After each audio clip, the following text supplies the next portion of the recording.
আজকে তো অনেক দিন পরে চলে গেছিলাম গঙ্গার ঘাটে। আর গঙ্গার ঘাটে গেলে সিঙ্গাড়া, চপ ইত্যাদি অনেক কিছু খেতে ইচ্ছা করে। তবে আজকে আমি একটু আলু কাবলি কিনে নিয়েছিলাম, আর এটা পুরোটা নিয়েছিল 10 টাকা। একটু ঝাল ঝাল করে মাখাতে বলেছিলাম।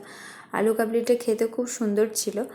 তো স্কুলের কথা মনে পড়ে যাচ্ছিলো, যখন স্কুলে পড়তাম তখন 5 টাকায় এরকম আলু কাবলি দিত, আর এখন সেটা অনেকটাই দাম হয়ে গেছে। তো যাই হোক, তারপরে বাড়িতে এসে এই বেকড রসমালাইটা একটু ট্রাই করছিলাম। এটা কিন্তু খেতে খুব ভালো ছিল, মানে বেকড রসগোল্লার থেকে বেকড রসমালাইটা কিন্তু বেশি টেস্টি ছিল খেতে। তবে আমার না কোনো মিষ্টি বেকড করার থেকে মানে নর্মাল যে টেস্টটা সেটাই আমার বেশি ভালো লাগে। তারপরে আমি এরকম লুচি আর এই দেখো এত রকমের ফল নিয়ে নিয়েছিলাম, আর নিয়ে নিয়েছিলাম ঝোলা গুড়। তো আজকে আমি লুচি দিয়ে কোনো তরকারি খাইনি, লুচি দিয়ে আমি এই ঝোলা গুড় দিয়ে পুরো খাবারটা খেয়ে নিয়েছিলাম। এটা কিন্তু খুব ভালোও লাগছিল। তো কার কার ভিডিওটা ভালো লাগলো অবশ্যই জানে। আজকের জন্য টাটা।